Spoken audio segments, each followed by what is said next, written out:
निकालोगे किसी भी घर का।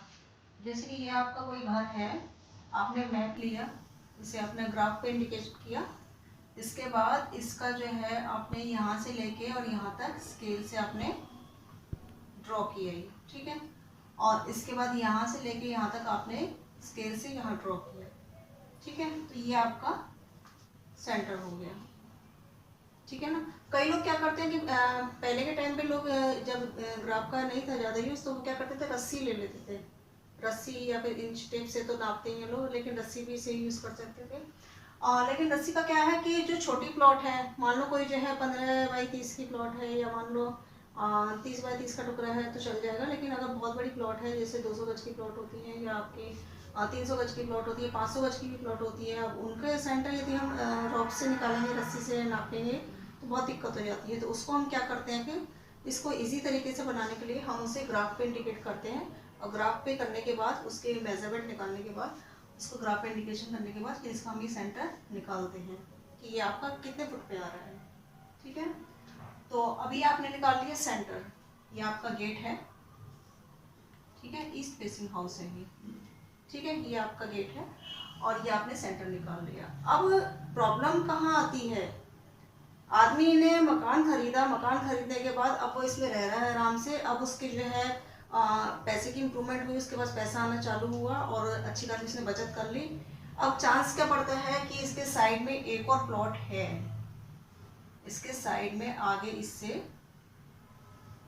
एक और प्लॉट है, या हम यहाँ नहीं इंडिकेशन लेते, हम मान लो ऐसे ले लेते हैं कि ये आपका ईस्ट फेसिंग है और इसके यहाँ पे एक और प्लॉट है, ठीक है, इस साइड में एक प्लॉट खाली पड़ी है। अब इस घर में जो बंदे रहते हैं, उनका जो इंक्रीमेंट पैसे का हुआ, अच्छी खासी सेविंग हो गई, अब उनका क्या मन करा कि हम इस वाली प्लॉट को भी परचेज कर लें, खरीद लें, ठीक है, उन्होंने परचेज भी कर ली है। अब परचेज करने के बाद क्या है कि अमूमन सी बात है कि जब अब वो इसे परचेज कर लेगा तो फिर इसमें वो रहना भी स्टार्ट करेगा, इसमें कंस्ट्रक्शन भी करेगा, या तो कोई रेंट के हिसाब से, या कोई सेल के हिसाब से, या कोई रहने के हिसाब से, अपना अपना टारगेट है सबका।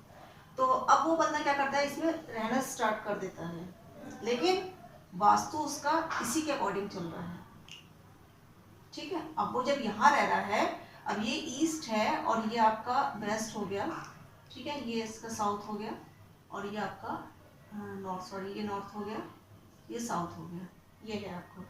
तो वास्तु पुरुष का सर जो है अभी इस वाली प्लॉट में, ये नॉर्थ है, ये ईस्ट है, तो वास्तु पुरुष का सर ये नॉर्थ ईस्ट है, यहाँ पे है वास्तु पुरुष का सर, ठीक है। अब इस बंदे ने क्या किया, जब ये प्लॉट हायर कर ली, ये प्लॉट इसने खरीद ली, परचेज कर ली, तो उसके बाद ये क्या है, वास्तु पुरुष का सर यहाँ ना होके बढ़ गया। वो क्यों, क्योंकि वास्तु पुरुष क्या होता है, जिस जगह पे आप रहते हो उस स्थान पर वो पहले से ही अवेलेबल हो जाते हैं, पहले से स्थापित हो जाते हैं। जो भी स्थान आप यूज करते हो, जिस जगह पे भी, जिस प्लॉट पे, जिस घर पे आप रहते हो, आपके रहने से पहले वो जो वहाँ पे स्थापित हो जाते हैं, ठीक है। क्योंकि उन्हें ये ब्लेसिंग मिली हुई है, भगवान के आशीर्वाद मिला हुआ है कि इंसान के बसने से पहले, भगवान के आने से भी पहले जो है वास्तु पुरुष का निवास हो जाएगा। तो जैसे ये प्लॉट ली तो वास्तु पुरुष क्या है, यहाँ पहुंच गए।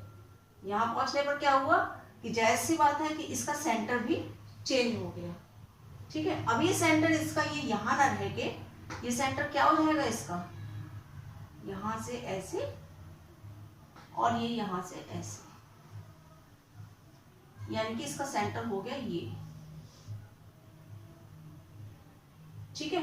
अब ये सेंटर जब ये हो गया और ये आपका नॉर्थ पहुंच गया यहाँ, ईस्ट हो गया यहाँ, और नॉर्थ ईस्ट हो गया यहाँ, तो वास्तु पुरुष का सर कहाँ आ गया आपका, यहाँ।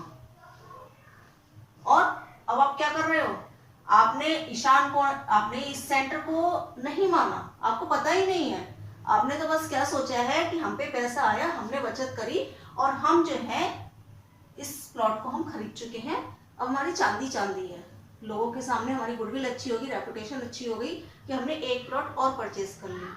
लेकिन उस प्लॉट को खरीदने के बाद, उसमें रहने के बाद, जब उसमें कंस्ट्रक्शन कर लिया, कंस्ट्रक्शन हमने इसका अलग से बना लिया, इसका अलग से बना लिया, ठीक है। और उसमें रहने के बाद क्या है कि दिक्कत हो रही है, प्रॉब्लम क्रिएशन हो रही है। प्रॉब्लम क्रिएशन क्यों हो रही है, क्यों, क्योंकि इसका आपका सेंटर चेंज हो चुका है। अब ये सेंटर आपका ब्रह्म स्थान जो है, ब्रह्मा की उत्पत्ति यहाँ नहीं मानी जाएगी, वो यहाँ मानी जाएगी। वास्तु पुरुष का सर यहाँ आ गया है। तो हमें ध्यान रखने की क्या बात है, हमें ये ध्यान रखना है कि जब भी हम कंस्ट्रक्शन जो करेंगे, जिस एरिया को हम बढ़ा लेते हैं बाद में, उसका हमेशा सेंटर जो है चेंज हो जाएगा। इस बात का खास ध्यान रखना है। ये कभी मत सोचना कि हम जिस मकान में हम रह रहे हैं उसके बाद हम जो है उससे हमने आगे का परचेज कर लिया, या मान लो कोई खाली प्लॉट पड़ी है उस पर हमने कब्जा कर लिया, उसमें